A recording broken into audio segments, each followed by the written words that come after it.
Halo, episode lalu kita bahas mengenai jejas. Kali ini kita mau lihat salah satu cara bagaimana tubuh meresponi atau melawan jejas, yaitu dengan mengalami peradangan atau inflamasi.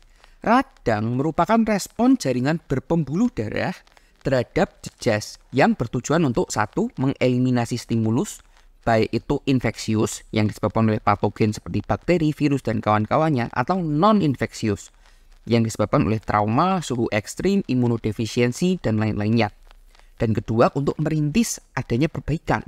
Dengan mekanisme pemulihan ideal itu, hemostasis kalau ada perdarahan ya, kemudian inflamasi, proliferasi jaringan baru, dan remodeling.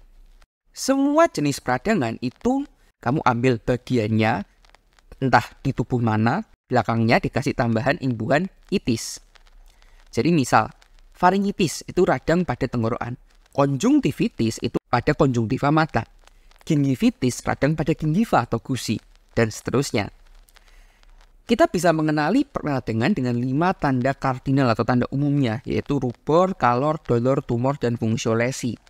Rubor artinya kemerahan, kalor itu suhunya memanas, dolor itu nyeri, tumor itu bukan berarti terus ada keganasan, enggak, tapi ada benjolan atau massa yang membengkak, pembengkakan lah. Dan fungsiolesi atau terhambatnya fungsi normal tubuh. Jadi kalau kita ambil contoh pada radang tenggorokan, kita kan bisa lihat tenggorokannya memerah dan membengkak, berarti rubor dan tumor ada. Pasiennya mengeluhkan demam, berarti ada kalor. Pasiennya nyeri tidak enak saat makan, berarti dolor. Sehingga pasiennya kesulitan makan makanan keras, ada fungsiolesi, 5-5-nya ada. Selain 5 itu, juga ada ciri spesifik. Tubuh akan mensintesis protein seperti C-reaktif protein, itu bisa meningkat. Fibrinogen dan SAA atau serum amiloid A protein juga bisa meningkat. Selain itu juga ada perubahan pada sel darah putih. Contohnya terjadi leukositosis atau leukositnya secara umum meningkat, itu infeksi pada umumnya. Bisa juga terjadi eosinofilia atau eosinofilnya aja yang meningkat, ini biasa pada reaksi alergi dan parasit. Kalau terjadi limfositosis, limfositnya aja yang meningkat, bisa aja indikasi infeksi viral. Dan lainnya, namun ini lebih ke patologi klinik ya, next time. Inflamasi itu ada 2 macam, akut dan kronis berdasarkan onsetnya. Kita bahas yang akut dulu. Sesuai namanya, akut itu berarti cepat setelah terjadinya injury. Proses ini diperankan oleh 3 pemeran utama, terdiri dari perubahan vaskular, selular, dan humoral. Ayo kita bahas. Pertama ada respon humoral yang diperankan oleh mediator kimia.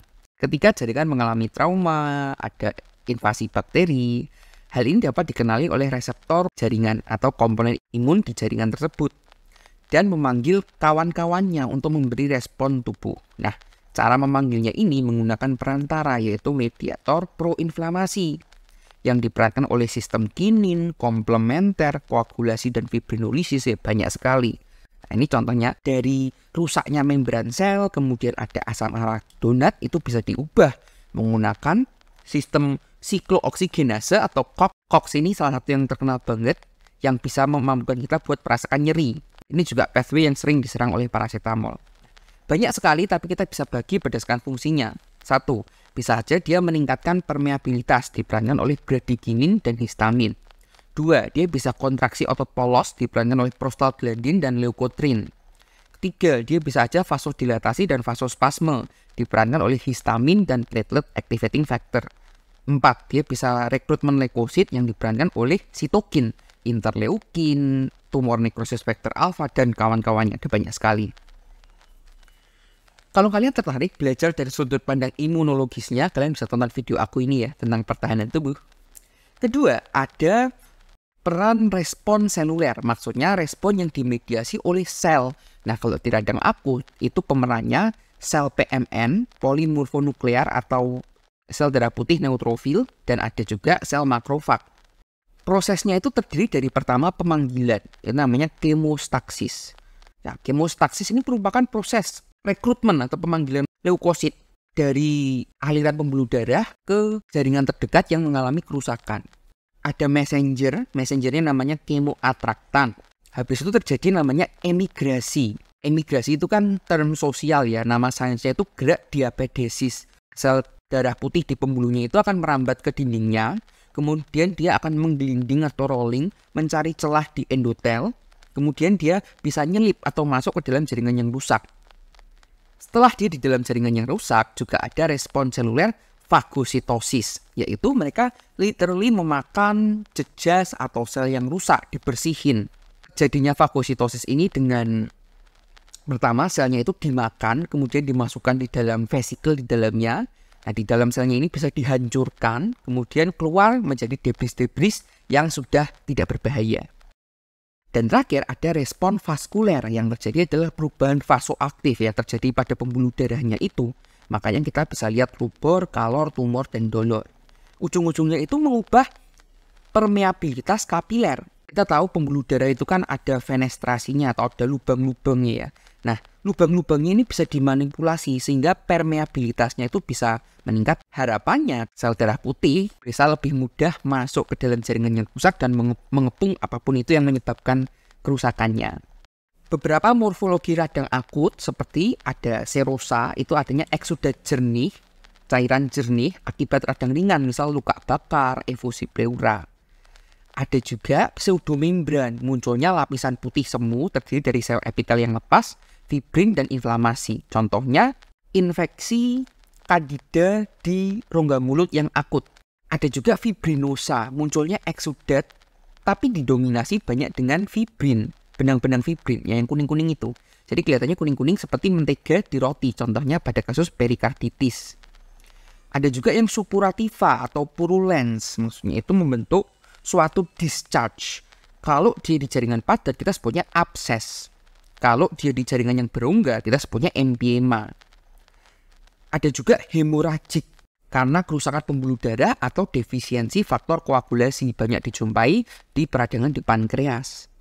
Terakhir ada juga morfologi kataral, terjadi pada peradangan membran mukosa disertai pengeluaran mukus berlebih. Ya contohnya pada saat demam pada umumnya ya matanya kelihatannya kok keluar cairan terus, pilek atau meler. Nah itu salah satu manifestasinya.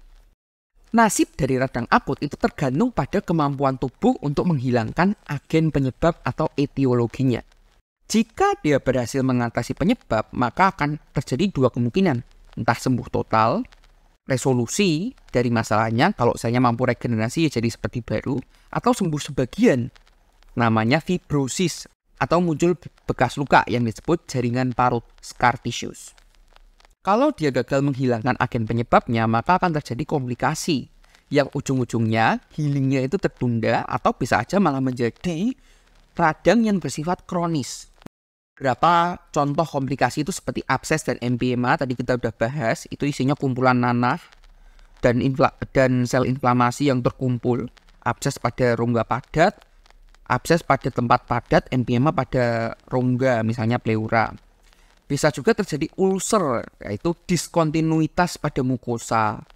Ada juga fistula. Fistula itu terjadi hubungan atau komunikasi antara dua tempat yang harusnya secara anatomis itu terpisah. Contohnya rektum dengan kulit luar di sekitar area perineum itu kan harusnya terpisah ya, tapi bisa aja terjadi yang namanya fistula ani yang menghubungkan mereka secara abnormal. Kemudian juga ada gangren, maksudnya jaringan nekrosis kemudian ketumpangan bakteri. Ada juga septikemia, itu masuknya bakteri ke aliran darah. Bisa juga perforasi, itu maksudnya ada lubang atau kebocoran di dinding organ. Kemudian ada juga sinus. Nah, beda. Sinus ini bukan maksudnya rongga anatomis, tapi tempat mengalirnya nanah keluar. Misal giginya itu lubang terus radang. Mungkin aja bisa tuh nanahnya keluarnya dari gusi. Nah, itu merupakan sinus. Selain itu, radang akut juga bisa berubah menjadi radang kronis yang bergantung pada kalau respon lokalnya itu lebih lemah daripada patogenesis inflamasi. Kedua, kemampuan regenerasi selnya itu rendah. Ketiga, patogenesisnya tidak dapat dihilangkan. Dan keempat, eksudat atau debrisnya itu tidak cepat dibuang atau dihilangkan. Sehingga radang akut bisa berubah menjadi radang kronis. Nah, radang kronis adalah radang akut yang berkelanjutan. Radang kronis diperankan secara dominan oleh limfosit atau monosit. Nah, Inflamasi kronis terbagi menjadi dua, ada yang radang kronik non-spesifik atau radang kronik spesifik, nama lainnya granuloma. Radang kronik non-spesifik itu lesi patologisnya berbeda, namun penyebabnya sama. Penyebabnya tidak dapat diperkirakan tanpa kultur lebih, makanya disebut non-spesifik. Nah, ini bisa disebabkan karena reaksi sistem imun dari radang yang nggak beres-beres.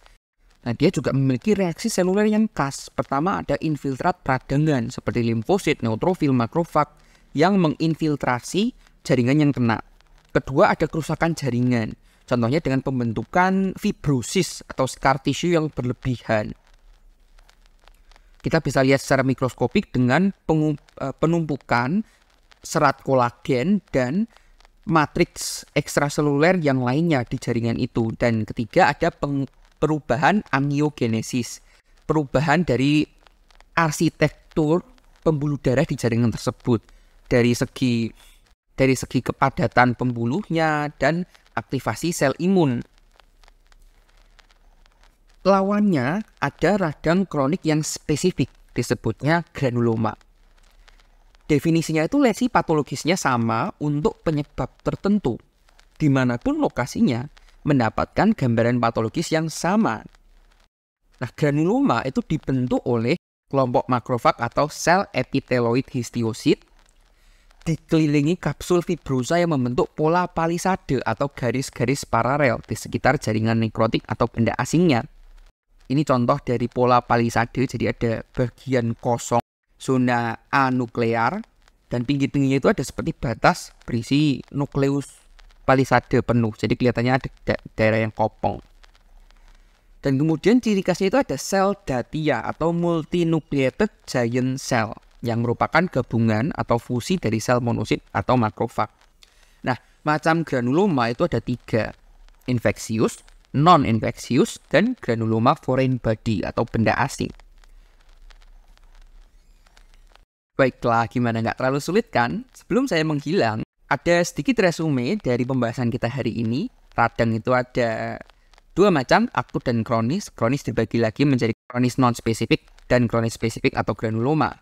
Dari segi onset, radang akut itu terjadi cepat, sedangkan keduanya itu terjadi nanti belakangan. Secara durasi, radang akut biasanya pendek, sedangkan yang kedua kronis itu berkepanjangan. Secara sel yang berperan juga berbeda, akut itu makrofag dan neutrofil. Secara ciri klinis juga berbeda penyebarannya. Akut itu akan muncul tadi 5 tanda kardinal, rubor, tumor, kalor, kelelur, dan fungsiol lesi. Dan hasilnya akut itu biasanya kalau nggak komplikasi ya radang kronis. Dengan radang kronis biasanya ujungnya radang yang berkelanjutan itu atau kematian jaringan.